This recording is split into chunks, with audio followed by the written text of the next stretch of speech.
buku tiru dan sosialisasi rencana tindak lanjut PKG BJOK SDN 03 Banjarmulia tahun 2024. Semoga Allah senantiasa melimpahkan rezeki kemudahan agar kegiatan kita hari ini menghasilkan sebuah pencapaian yang lebih baik. Sholawat serta salam marilah kita aturkan kepada junjungan kita Nabi Muhammad Sallallahu Alaihi Wasallam. Semoga kita semua mendapatkan syafaat dari beliau di yaumil qiyamah nanti. Amin Allahumma amin. Hadirin yang saya hormati, sebelum memasuki acara inti, terlebih dahulu akan saya bacakan susunan acara rapat hari ini. Yang pertama, pembukaan. Yang kedua, sambutan.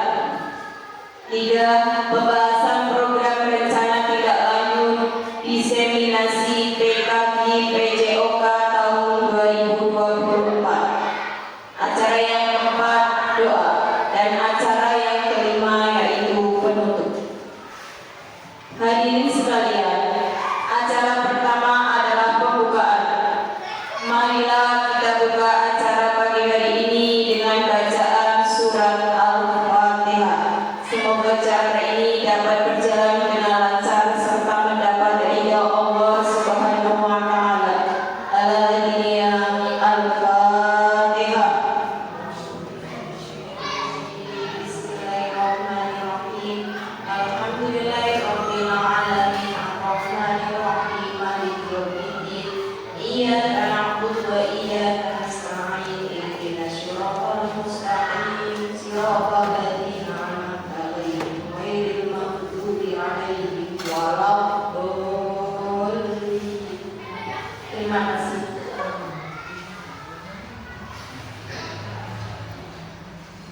Acara selanjutnya adalah sambutan. Sambutan yang pertama adalah sambutan dari PLT Kepala Sekolah Bapak Marsono SPDSD.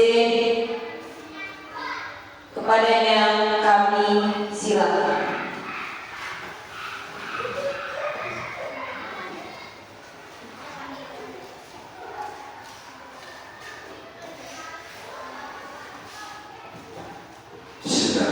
Assalamualaikum warahmatullahi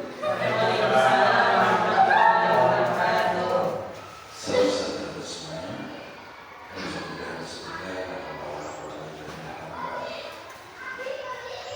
Alhamdulillah yang pertama adalah Bapak Ibu dan etnis dari Nusantara yang telah memberikan silaturahmi serta hidayah bagi semuanya sehingga kita bisa melaksanakan kegiatan pada hari ini.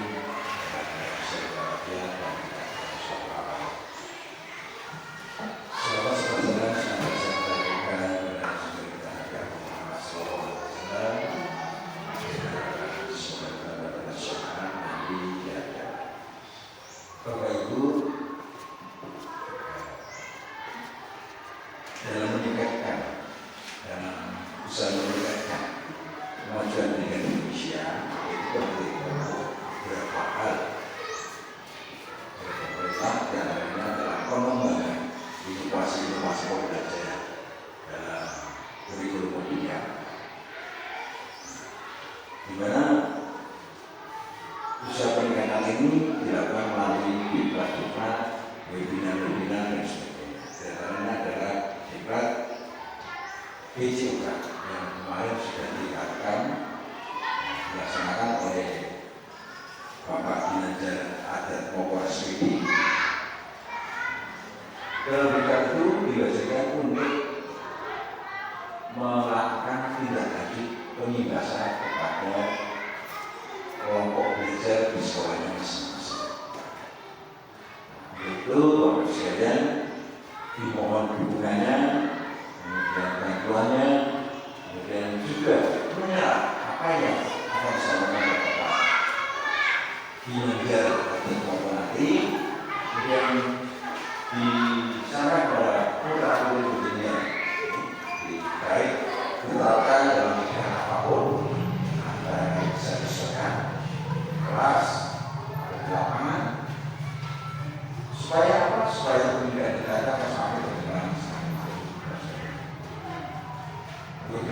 kita bersama-sama menyimak serta mencoba untuk melakukan praktek langsung. Sama kita belajar bersama supaya untuk meningkatkan kemajuan pendidikan di Mesir juga. Kurang lebihnya demikian, Bapak Ibu, semuanya ada saudara benar, ya, mohon maaf yang sebesar-besarnya. Kita ya, assalamualaikum warahmatullahi wabarakatuh. Terima kasih kami aturkan kepada Bapak Kasubag SPD SD yang telah memberikan sambutan. Sambutan yang kedua adalah perwakilan dari komite Bapak Hanif Awaludin. Kepada beliau kami persilakan.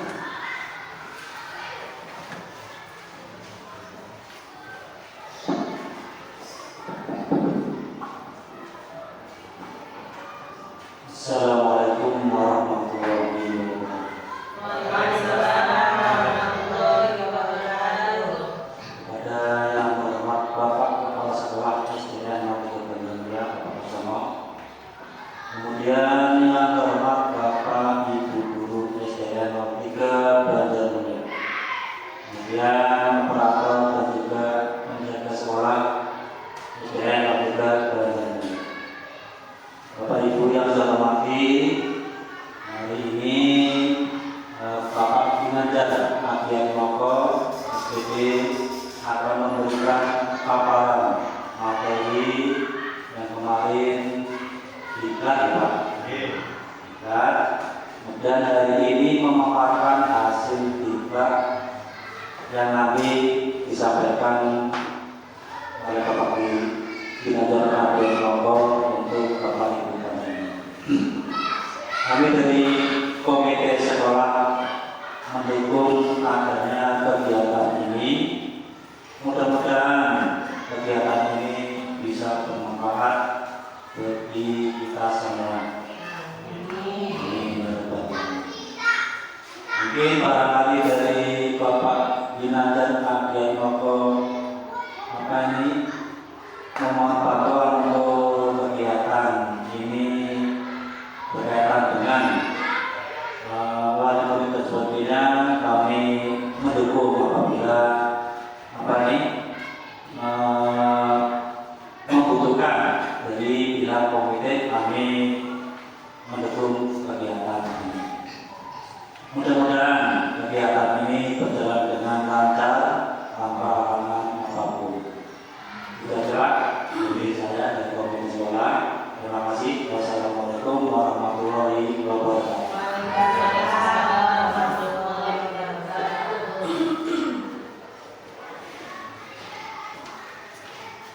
Terima kasih kepada Bapak Hanif Awaludin selaku perwakilan dari komite atas sambutan.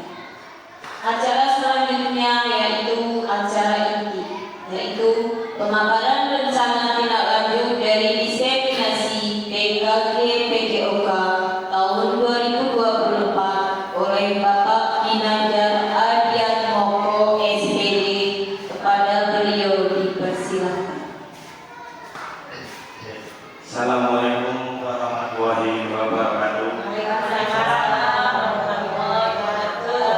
Yang saya hormati Bapak PLT Kepala Sekolah Bapak Nasional SD dan yang saya hormati Bapak Hanif Awaludin sebagai komite serta Dewan Guru dan staf operator penjaga yang saya hormati.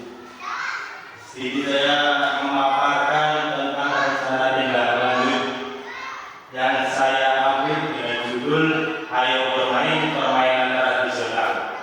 Ini sebagai warisan budaya yang harus kita jaga. Selanjutnya,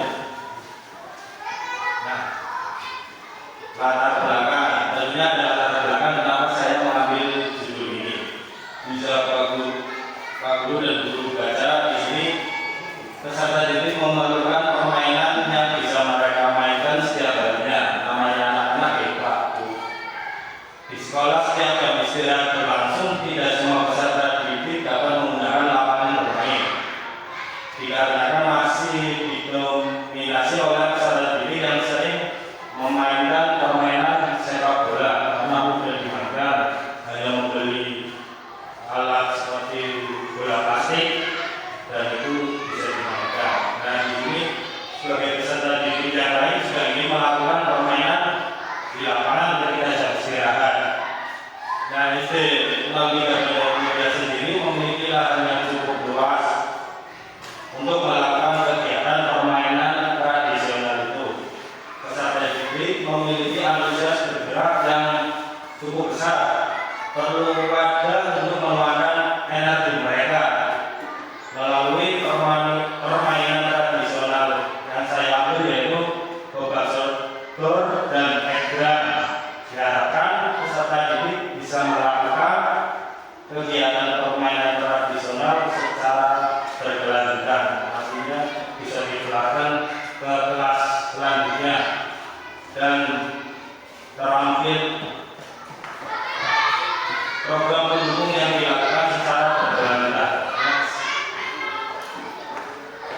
Nah, tujuan program ini ada 4. Yang pertama, program ini bertujuan untuk mengenalkan permainan tradisional dan melatih kreativitas kepada peserta didik. Di era zaman digital yang kayak zaman tidak seperti dulu, sering memainkan permainan tradisional.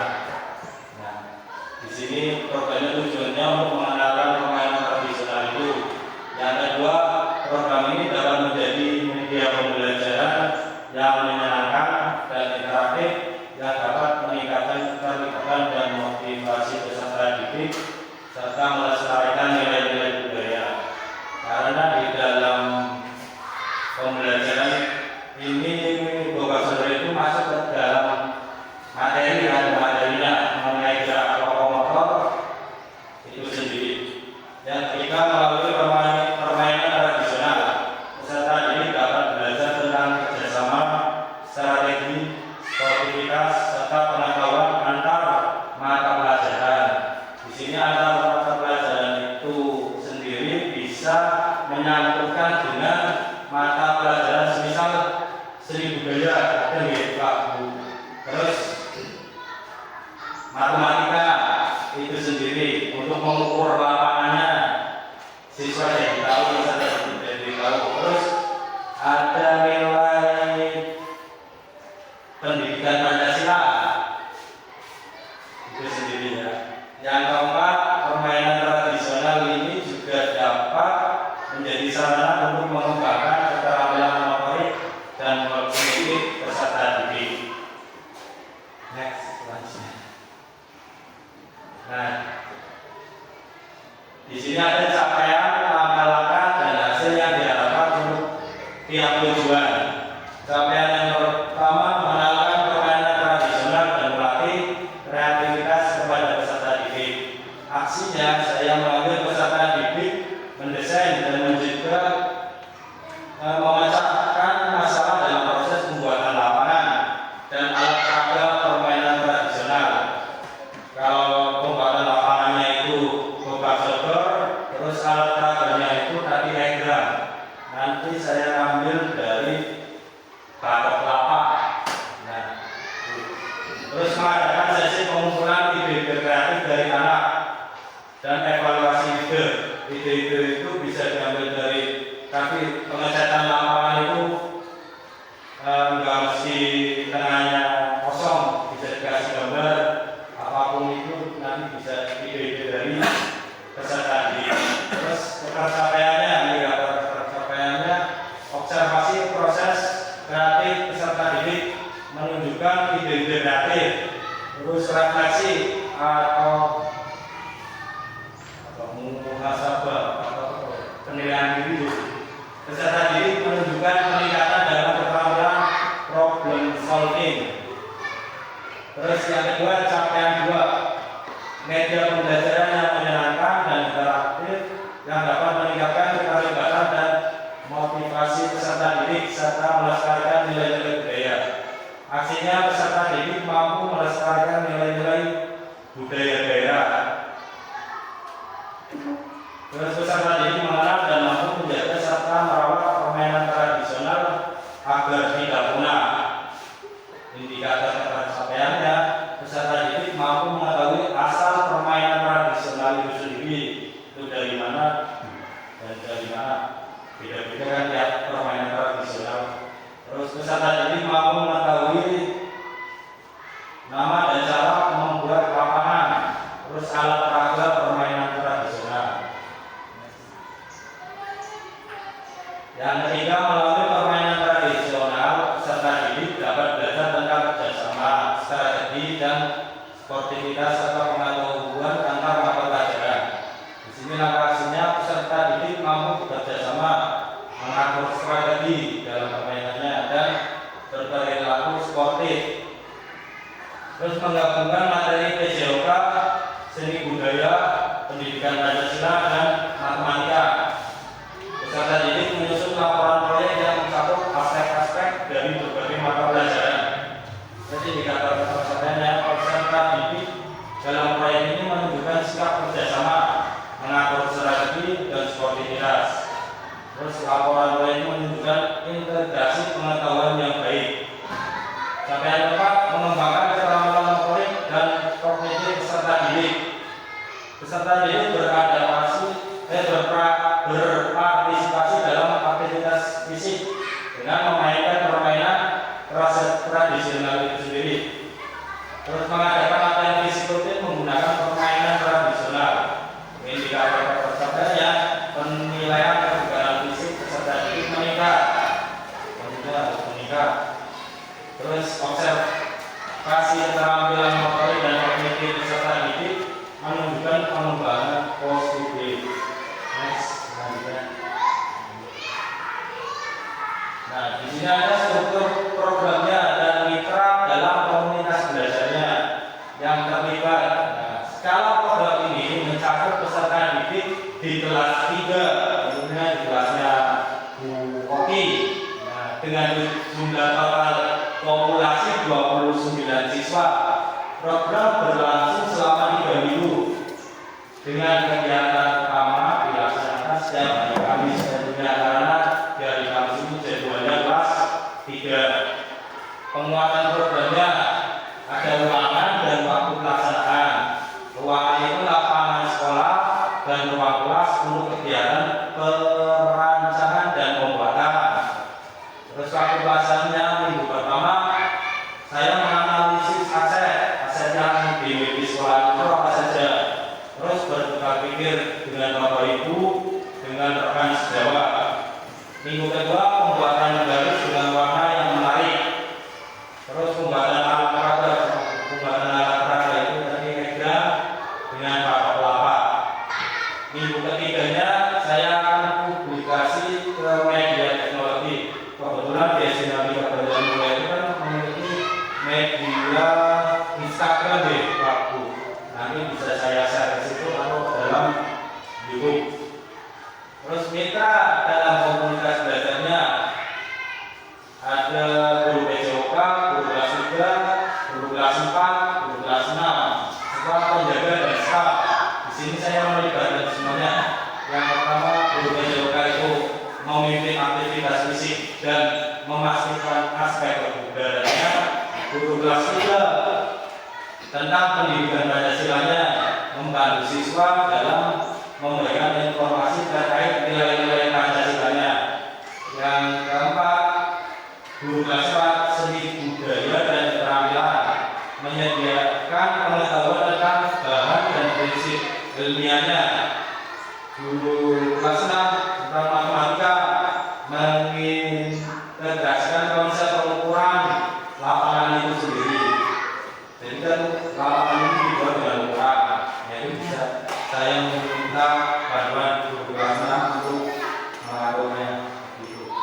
Penjaga dan staf, saya mintai bantuan untuk mendesain kreatif pada lapangan dan alat peraga permainan tradisional.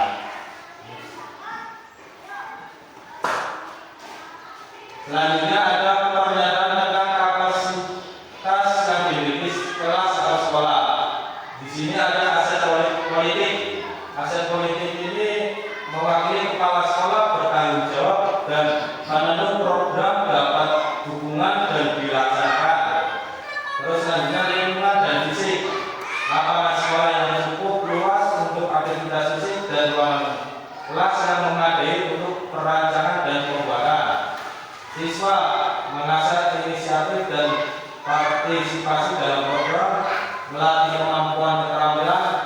melatih kerjasama tim.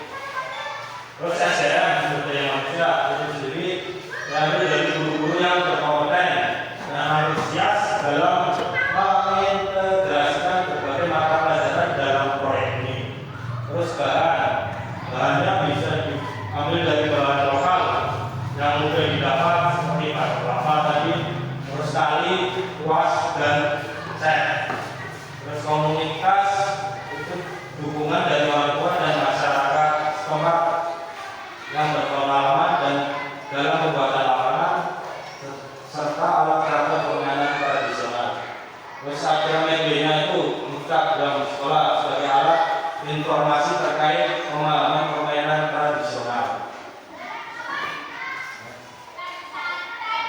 Ada di sini ada rencana evaluasi. Ya, di sini dievaluasi. Berarti ada dua, pengumpulan informasi dan alat pengumpulan data. Ada pengumpulan informasi itu ada dari siswa, guru, orang tua, dan komunitas. Terus kalau dari pengumpulan data itu kita lakukan survei kepuasan siswa dan orang tua. Apakah sudah puas atau belum dengan adanya pembuatan lapangan permainan tradisional ini? Siswa itu senang atau tidak, puas atau tidak? Terus ada refleksi tertulis siswa. Siswa itu menuliskan pembelajaran apa yang didapat dari permainan tradisional itu sendiri. Terus observasi selama kegiatan berlangsung. Terus wawancara dengan guru dan anggota komunitas. Nah, kemungkinan tantangan, ada tantangan sendiri dalam proyek ini, program ini. Tantangan yang mungkin akan dihadapi selama program ini. Yang pertama, tantangan penggunaan lapangan yang bersamaan dan timbul persaingan antar kelas. Pasti ada itu namanya anak-anak. Setelah dibuat nanti jadi rebutan, biasanya seperti itu. Makanya saya kasih solusi tentang pembuatan jadwal lapangan dan memberikan motivasi atau nasihat pentingnya menghargai orang lain. Jadi dibuat jadwal. Misal kelas ini jadwalnya hari ini menggunakan lapangan ini, biar teruntut, biar tidak timbul persaingan antar kelas tadi. Terus tantangan selanjutnya koordinasi antar guru dari berbagai mata pelajaran, yaitu terkait waktu karena mempunyai kesibukan sendiri-sendiri yaitu waktu.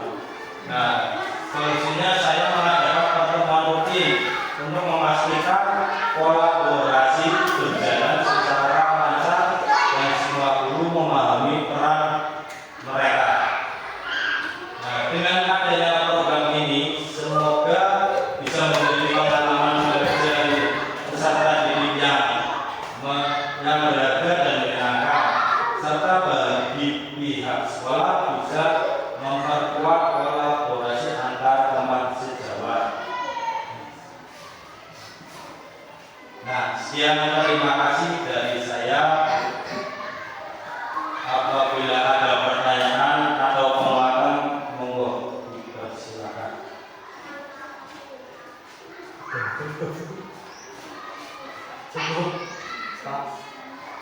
Cukup, oke. Monggo, Bu Fatimah. Terima kasih. Assalamualaikum warahmatullahi wabarakatuh. Waalaikumsalam warahmatullahi wabarakatuh. Dan ini mohon maaf Pak, rencana untuk pelaksanaannya sendiri kapan? Rencana pelaksanaan sendiri kembali ke strategi. Nanti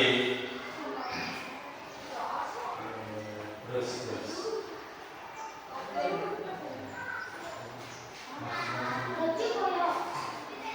Ada tapi di minggu satu masih satu lagi. Nah ini, rencana program ini kan sebenarnya dari diseminasi PKBD Joka yang berakhir di tanggal akhir bulan ini, Bu, bulan November ya, November. Nah, untuk minggu yang pertama ini nanti berarti dalam, saya kan ketemu kelas 3 itu 1 minggu 1 kali. Jadi saya ambil 3 kali ini. Berarti di minggu depan saya sudah mulai menganalisis asetnya. Terus minggu kedua ya itu pembuatan garis dan warna yang menarik seperti itu. Terus minggu ketiganya mulai saya ambil video di kelas 3-nya. Habis itu saya uploadkan ke medianya, yaitu Instagram sekolah seperti itu. Ya, di bulan ini.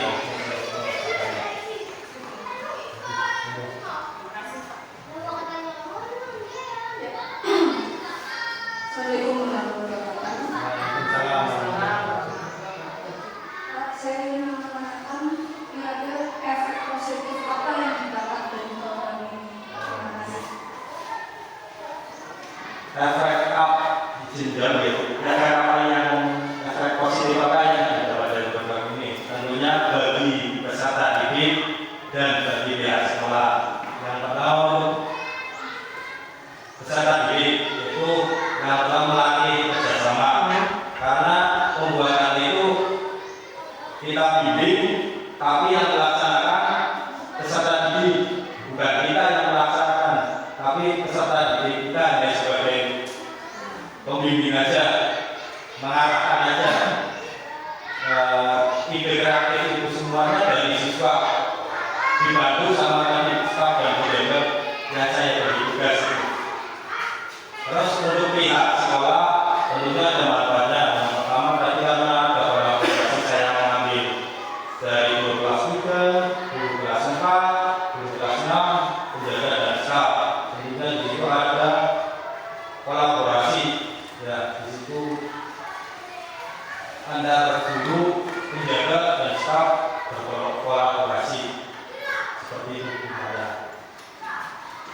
Semoga ada banyak lagi.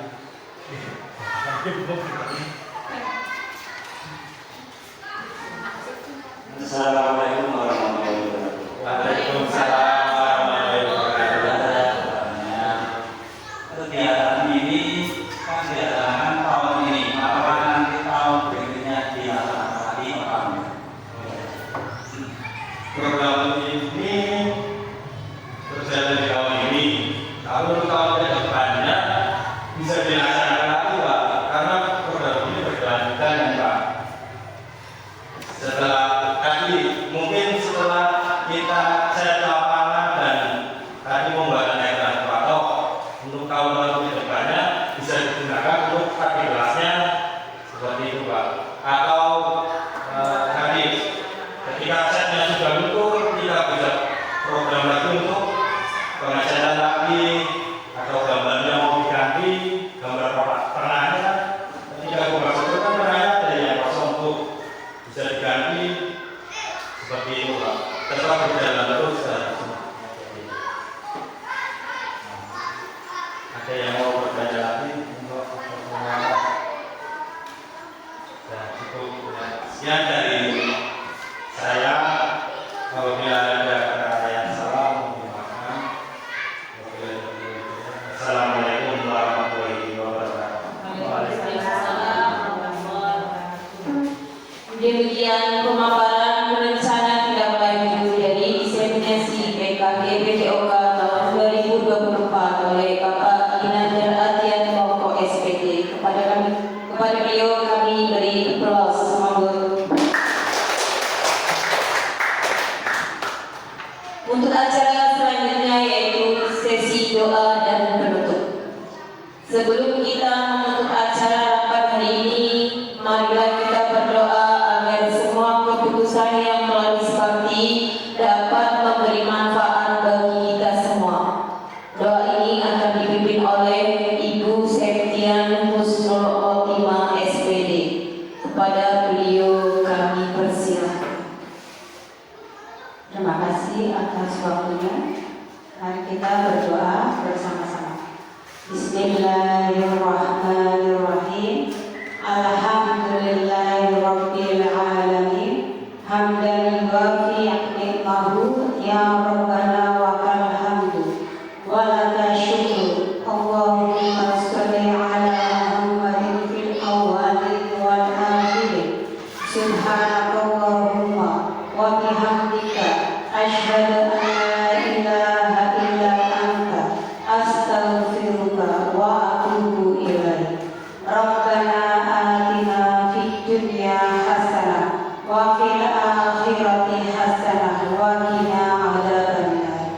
hal-hal